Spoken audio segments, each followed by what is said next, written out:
Praise the lord. దేవాది దేవుని పరిశుద్ధ నామంలో ప్రియులైన దేవుని బిడ్డలందరికీ హృదయపూర్వకమైన వందనాలు తెలియజేస్తూ ఉన్నాను. దేవాది దేవుని కృప, దేవుని సహాయము ఈ రోజంతా ప్రభు మీకు మెండుగా అనుగ్రహించి ఆయన సన్నిధిని తోడుగా నుండి చేసి మిమ్మల్ని నడిపించును గాక. ఈ రోజు పరిశుద్ధ గ్రంథంలోంచి ప్రతి ఒక్కరు కూడా చదుదాము. 2వ రాజుల గ్రంథం 20వ అధ్యాయము 5వ వచనం. నీవు కన్నీళ్లు విడిచుట చూచితిని. ఆమేన్. ఒకసారి బిగ్గరగా ఆమేన్ అని చెప్పండి. నిశ్చయంగా ప్రియ దేవుని బిడ్డ, మన దేవుడు మన కన్నీటిని చూసే దేవుడు. కన్నీరు కార్చి మనం ప్రార్థించినప్పుడు దేవుడు తన శక్తిని కనపరిచి అసాధారణమైన కార్యాలు జరిగిస్తాడు. కన్నీటి ప్రార్థన చాలా ప్రాముఖ్యమైనది ప్రియ దేవుని బిడ్డ. ఈరోజు ఎంతమంది దేవుని సన్నిధిలో కన్నీరు కార్చి ప్రార్థిస్తున్నారో, ఎంతమంది దేవుని సన్నిధిలో మొదలుపెడుతున్నారో నాకైతే తెలియదు, కానీ ప్రభు నిశ్చయంగా ఈరోజు నీ ప్రార్థన అంగీకరించాలి, నీ స్థితిని మార్చాలి, నీ పట్ల వెనువెంటనే అద్భుతం చేయాలి. నీ ప్రార్థన దేవుని సన్నిధికి చేర్చబడాలంటే అది కన్నీటి ప్రార్థన వల్ల మాత్రం సాధ్యమని చెప్పగలుగుతాను. ఎందుకంటే మనం కన్నీరు కార్చి ప్రార్థిస్తే దేవుడు తప్పక మన మొరను ఆలకిస్తాడు. మన కన్నీటిని కారణమైన ప్రతి పరిస్థితిని దేవుడు మార్చి వేస్తాడు. ఎందుకు ఈ మాటలు చెప్తున్నానంటే 56వ కీర్తన 8వ వచనం చూసినట్లయితే, నా కన్నీళ్లు నీ బిడ్డలో నుంచబడి ఉన్నవి, అవి నీ కవలలో కనబడును కదా అని కీర్తనకాడు రాస్తా ఉన్నాడు. నిజమే, మన కన్నీళ్లు ఎక్కడ ఉన్నాయి? మన కన్నీళ్లు మనుషుల దృష్టికి అవి చాలా సింపుల్ గా కనిపిస్తూ ఉండొచ్చు. నువ్వు ఏడ్చి నా దగ్గర ఏమి సాధించలేవు, ప్రతిదానికి ఏడుస్తూ ఉంటావు అని అనేకులు నిన్ను అన్ను ఉంటారేమో, అనేకులు నీ కన్నీటిని లెక్క చేయలేదేమో. కొన్నిసార్లు ఏడుస్తా ఉంటే నీ గురించి నాకు తెలుసులే, నువ్వు ఇంక ఏడు పాపే అన్నట్లుగా మాట్లాడుతూ ఉంటారేమో. కానీ నిశ్చయంగా ప్రియ దేవుని బిడ్డ, దేవుడు నీ హృదయాంతరంగా ఎరిగి ఉన్న దేవుడు. నువ్వు ఎలా కన్నీరు కారుస్తున్నావో, ఏ వేదనతో కన్నీరు కారుస్తున్నావో ప్రభువుకు తెలుసు. నీ కన్నిటిని మనుషులు చాలా గ్రాంటెడ్ గా తీసుకుంటుండొచ్చు, చాలా సులువుగా అనుకుంటుండొచ్చు, ఎందుకు పనికిరాని వాటిగా ఎంచు ఉండొచ్చేమో. కానీ ప్రభువు నీ కన్నిటిని తన బుడ్డలో దాచుకొని ఉన్నాడంట. ఆయన కవులలో అవన్నీ కూడా ఆయన పుస్తకంలో కనిపిస్తూ ఉన్నాయంట. నువ్వు ఎవరి కోసం కన్నీరు కార్చావు, ఏ పరిస్థితుల్లో కన్నీరు కార్చావు, ఎందుకు కన్నీరు కార్చావు అనేది ఆ గ్రంథంలో కనిపిస్తూ ఉంటాయంట. నిజమే ప్రియ దేవుని బిడ్డ, మనుషుల దృష్టికి నీ కన్నీరు గొప్పది కాకపోయి ఉండొచ్చు, కానీ ప్రభు దృష్టికి నీ కన్నీరు చాలా గొప్పది. అటువంటి గొప్ప కన్నీటిని ప్రభు సన్నిధిలో కన్నీరు కార్చి ప్రార్థించు. ప్రభు సన్నిధిలో కన్నీరు కార్చు. మనుషుల దగ్గర కన్నీరు కార్చుకు. మనుషుల దగ్గర నీ కన్నీటిని వృధా చేసుకోకు. విలువ ఇవ్వని దగ్గర, అంటే పంది ముందు ముత్యాలు వేస్తే దానికి ఏమైనా విలువ ఉంటుందా అండి? అలాగే ఈ లోకంలో మనం కన్నీరు కారిస్తే ఏమీ విలువ లేదు. నీ కన్నీటికి విలువ కట్టి నీ కన్నీటిని విలువగా ఎంచే దేవుని దగ్గర నువ్వు కన్నీరు కారిస్తే ప్రభువు నీ స్థితిని మార్చేస్తాడు. ఈరోజు నిశ్చయంగా ప్రభు ఈరోజు నీతో మాట్లాడుతున్నాడు. నీ కుటుంబంలో సమస్యలు కావచ్చు, వ్యక్తిగతంగా పోరాటాలు కావచ్చు, నిందల్లో ఉండొచ్చు, అవమానాల్లో ఉండొచ్చు, ఏదో ఒక భయంకరమైన సమస్యల్లో నువ్వు చిక్కబడి ఉండొచ్చు. నువ్వు చేయని వాటికి అందరూ కూడా నిన్నే అంటూ ఉండొచ్చు. నేను అర్థం చేసుకోకుండా ప్రతిసారి నేను ఇబ్బంది పరుస్తుండొచ్చు. నువ్వు ఎప్పుడూ చేసిన పొరపాటు నేను ఎదుట పెట్టి నువ్వు ఇలాంటి వ్యక్తివి అని ప్రతిసారి మాట్లాడుతూ ఉండొచ్చు. ఆ మాటలు విని వారి దగ్గర కన్నీరు కార్చు, కానీ ప్రభు సన్నిధిలో కన్నీరు కార్చు. ప్రభువు నీ ప్రార్థన విని నీకు సమాధానం కలుగజేస్తాడు. నీ కన్నీటి కారణమైన ప్రతి పరిస్థితిని ప్రభువు నిశ్చయంగా విడిపిస్తాడు. ప్రియ దేవుని బిడ్డ, బైబుల్ గ్రంథంలో కన్నీటి ప్రార్థనకి చాలా ప్రాముఖ్యత ఇచ్చి ఉన్నాడు. అందుకే దేవుడు చెప్తా ఉన్నాడు హిజ్కియాతో ఏమనంటే, హిజ్కియా, నీవు కన్నీళ్లు విడిచిన నేను చూశాను. ఈరోజు దేవుని సన్నిధిలో కన్నీరు కార్చి ప్రార్థించే అనుభవం మీకుందా?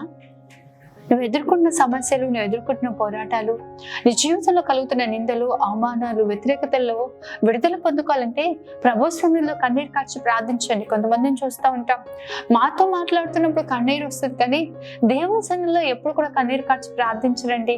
ఎప్పుడు కూడా కన్నీటితో ఆయన ఆరాధించరు, కన్నీటితో ప్రభు సన్నిధికి రారు. మనుషుల దగ్గర కన్నీరు కారిస్తే ఏ ప్రయోజనం లేదు. ప్రియ దేవుని బిడ్డ, ప్రభువు నీ స్థితి మార్చే దేవుడు, ప్రభువు నీ సమస్యల నుంచి విడిపించగలిగిన దేవుడు, నీకు అద్భుతమైన కార్యాలు జరిగించే దేవుడు. మనం కన్నీరు కాల్చి ప్రార్థిస్తే దేవుడు ఎటువంటి అద్భుతాలు జరిగిస్తాడంటే, మనం చూసినట్లయితే మొదటి సమూయేలు గ్రంథము 1వ అధ్యాయం 10వ వచనంలో మనకు అక్కడ హన్నా కనిపిస్తా ఉంటది. హన్నా మనోవేదనతో మనోదుఃఖము గలదై బహు దుఃఖక్రాంతురాలై దేవుని సన్నిధికి వచ్చి కన్నీటితో ప్రార్థించిందండి. ప్రభువా, నా భర్త నన్ను ప్రేమిస్తున్నాడు, నా భర్త నాకు అన్ని చేస్తా ఉన్నాడు, నా భర్త ఏది తక్కువ చేయట్లేదు, కానీ నాకు కుమారుడు కావాలి ప్రభువా, నన్ను ఒకసారి జ్ఞాపకం చేసుకో ప్రభువా అనే కన్నీటితో ప్రార్థించింది. ఈరోజు నీకున్న కొదువ, నీకున్న లేమి, నీకున్న అక్కర ఏదైనప్పటికీ ప్రభు సన్నిధిలో కన్నీరు కార్చి అడగలుగుతున్నావా? నీ సమస్యను నీ తల్లికో, నీ తండ్రికో, నీ బంధువులకో, స్నేహితులకో చెప్పి కన్నీరు కార్చగలుగుతున్న నీవు దేవుని సన్నిధిలో నీ సమస్య చెప్పి, నీకున్న కొదవని చెప్పి, నీకు కలుగుతున్న అక్కర్ను చెప్పి ప్రభు సన్నిధిలో కన్నీరు కార్చి ప్రార్థించే అనుభవం ఉందా? కొంతమందిని చాలా మంది మేము గమనిస్తూ ఉంటామండి. మా దగ్గర కానీ, వాళ్ళ బంధువుల దగ్గర కానీ, వాళ్ళ కుటుంబస్తుల దగ్గర కానీ చెప్పుకొని కన్నీరు కారుస్తున్న మీరు ప్రభు సన్నిధిలో కన్నీరు కార్చండి. హన్నా తన భర్త తను చాలా ప్రేమిస్తాడండి. తన భర్త దగ్గర కన్నీరు కార్చలే, ప్రభు సన్నిధికి వచ్చి కన్నీరు కార్చి ప్రార్థన చేసింది. దేవుడు తన కన్నీటిని చూసిన దేవుడు తనకి చక్కటి కుమారుని అనుగ్రహించాడండి. ఎటువంటి కుమారుని తెలుసా? రాజులను అభిషేకించే కుమారుని. ఏదో సాధారణమైన కుమారుని ఇవ్వలేదు హన్నాకి, రాజులను అభిషేకించే కుమారుని, దేవుని స్వరాన్ని వినగలిగిన కుమారుణ్ణి, బాలుడుగా ఉన్నప్పుడే దేవుని పరిచర్య చేయగలిగిన కుమారుణ్ణి, దేవుని సేవలో వాడబడే కుమారుణ్ణి, దేవుని మాటను చెప్పే కుమారుని కన్నదండి.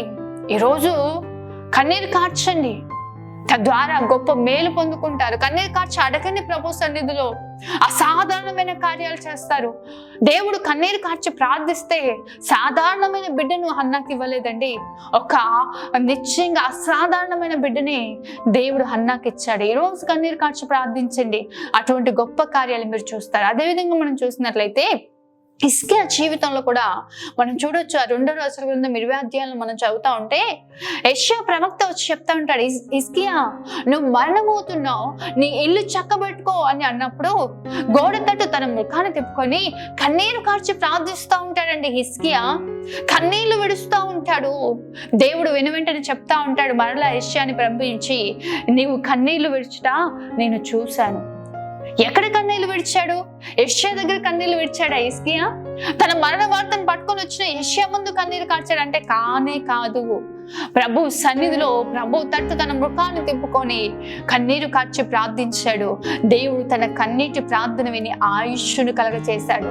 15 సంవత్సరాల ఆయుష్ పొందుకున్నాడని చనిపోవాల్సిన వ్యక్తి మరలా ఆయుష్ పొందుకొని నిలబడ్డాడు. ఈరోజు మరణం నీ ఎదుట ఉందేమో, అనారోగ్య సమస్యలు నిన్ను ఏలుబడి చేస్తా ఉన్నాయేమో, మరణకరమైన పరిస్థితులు, మరణకరమైన నిందలు, అవమానాలను ఎదుర్కొంటూ ఉన్నావేమో, మరణాన్ని సైతము జయించగలిగింది నీ కన్నీటి ప్రార్థన, మరణకరమైన పరిస్థితిని మార్చగలిగింది కన్నీటి ప్రార్థన, మరణాన్ని దాటించే శక్తి కన్నీటి ప్రార్థనకున్నప్పుడు నీ జీవితంలో కలుగుతున్న సమస్యలు, పోరాటాలు, నిందలు, అవమానాలను జయించలేదంటారా?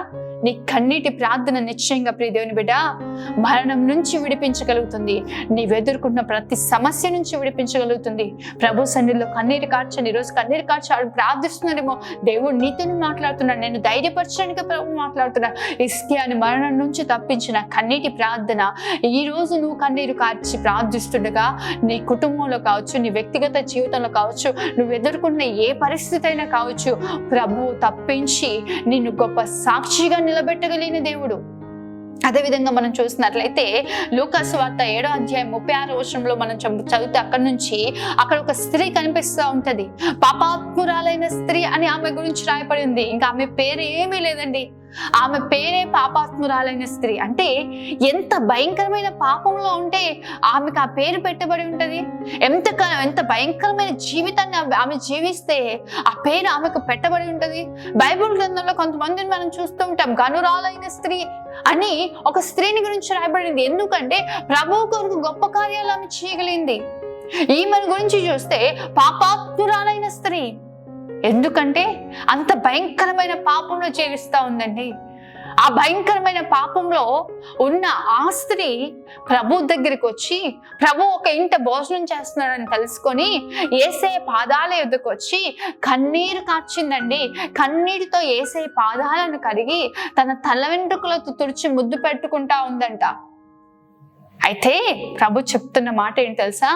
ఆమె నన్ను విస్తారంగా ప్రేమించింది కాబట్టి ఆమె విస్తార పాపములు క్షమింపబడి ఉన్నాయి. హల్లెలూయా.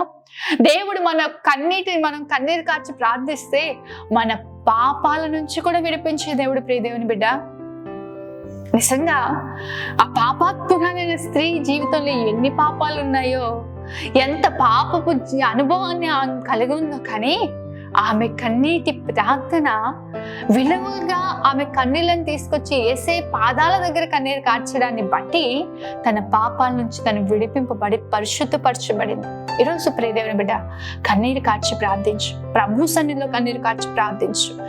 నిశ్చయంగా ఎవరి దగ్గర మనం కన్నీరు కారుస్తామంటే, ఎవరంటే వాళ్ళ దగ్గర మనం కన్నీరు కార్చమండి. ఏదైనా సమస్య కలిగితే, ఏదైనా ఇబ్బంది కలిగితే, మనల్ని ప్రేమించే వ్యక్తులు, మనల్ని ఇష్టపడే వ్యక్తులు కనిపిస్తేనే మనం కన్నీరు కారుస్తాం. లేకపోతే మనకి ఎంత సమస్య ఉన్నా, ఎంత వేదన ఉన్నా, ఎంత దుఃఖం ఉన్నా ముందు మన మొహంలో చిరునవ్వును పెట్టుకొని తిరుగుతూ ఉంటాం.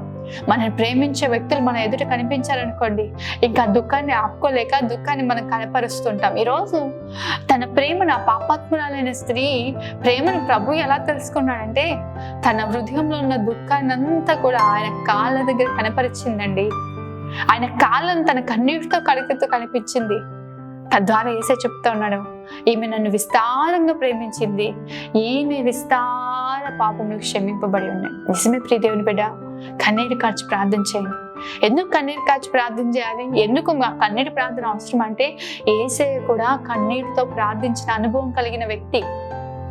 భూమి మీద జీవించిన కాలంలో యేసయ్య కన్నీటితో ప్రార్థించినట్లుగా మనం బైబిల్ గ్రంథంలో చూస్తూ ఉంటాం. హెబ్రీయులకు రాసిన పత్రిక 5వ అధ్యాయం 7వ వచనం చూస్తే, శరీరధారి అయి ఉన్న దినములలో మహారోదనముతోనూ కన్నీళ్లతోనూ తను మరణం నుండి రక్షింపగలవానికి ప్రార్థనలను యాచనలను సమర్పించి భయభక్తులు కలిగి ఉన్నందున ఆయన అంగీకరింపబడెను. ఆయన ఎందుకు అంగీకరింపబడ్డాడు?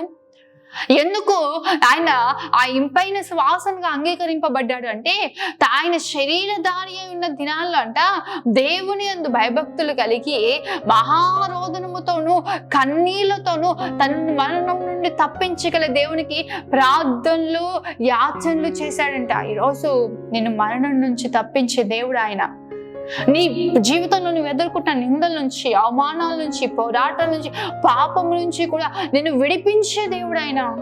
ఈరోజు నిశ్చయంగా ప్రియ దేవుని బిడ్డ, నీ కుటుంబంలో కావచ్చు, నీ వ్యక్తిగతంగా కావచ్చు, ఏ సమస్యలో ప్రతి ఒక్కరిని కదిలిస్తే అండి వారి జీవితంలో ఏదో ఒక కన్నీరు.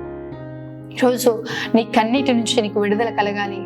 నీ కన్నీటి నుంచి నువ్వు గొప్ప విడుదల పొందుకొని నిత్య సంతోషాన్ని నువ్వు పొందుకోవాలంటే ప్రభు సన్నిధిలో కన్నీరు కార్చండి. ప్రభు సన్నిధిలో కన్నీరు కార్చి ప్రార్థించండి. నిశ్చయంగా గొప్ప కార్యాలు మీరు కనులారా చూడగలుగుతారు. నీ కన్నీటికి కారణమైన ప్రతి పరిస్థితిని దేవుడు మార్చివేస్తాడు. నీ దుఃఖ దినములు సమాప్తపరుస్తాడు. నీ కన్నుల ప్రతి బాష్ప పొందిన దేవుడు తుడిచివేస్తాడు. ఈరోజు ధైర్యం తెచ్చుకోండి. ప్రభు సన్నిధిలో కన్నీరు కార్చి నీకున్న అక్కర, నీకున్న కొద్దువ, నీవు ఎదుర్కొంటున్న సమస్యలు, నిందలు, అవమానాలు ఏదైనప్పటికీ ప్రభు సన్నిధిలో కన్నీరు కార్చి ప్రార్థించండి. గొప్ప కార్యాలు మీరు కన్నులారా చూచుదురుగాక. ఆమేన్. ప్రార్థన చేసుకుందాం. మహోన్నతుడైన తండ్రి, సర్వశక్తిమంతుడైన దేవ, సకల ఆశీర్వాదాల కారణభూతుడా, మహోన్నతుడా, నీకే వందనాలు, స్తోత్రాలు ప్రభువా. ఎంత అద్భుతమైన రీతిగా మీరు మాతో మాట్లాడారు ప్రభువా. నిజమే, ఈ లోకంలో మా కన్నీటికి విలువ లేదు, కానీ నీవు మా కన్నీటిని చూచి నీ బుడ్డిలో దాచుకొని అయా నీ కవలలో రాసి ఉంచే దేవుడు తండ్రి. అన్న కన్నీరు కార్చినప్పుడు తన కొదువును తీర్చారయ్యా. అయా హిజ్కియా కన్నీరు కార్చినప్పుడు ఆయుష్నిచ్చారు. పాపాత్మురాలైన స్త్రీ కన్నీరు కార్చినప్పుడు ప్రభువా తన పాపాల నుంచి విడిపించబడింది.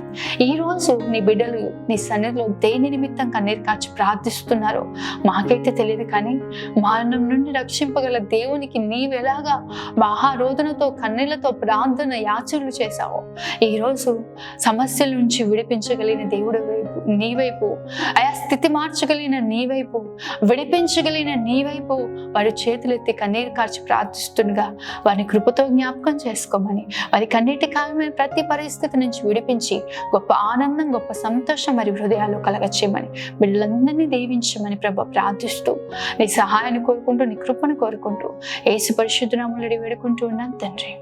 ఆమేన్. దేవుడు మిమ్మల్ని, మీ కుటుంబాన్ని దీవించి గొప్ప ఆనందాన్ని ప్రభు మీకు కలగచేయును గాక. ఆమేన్. God bless you.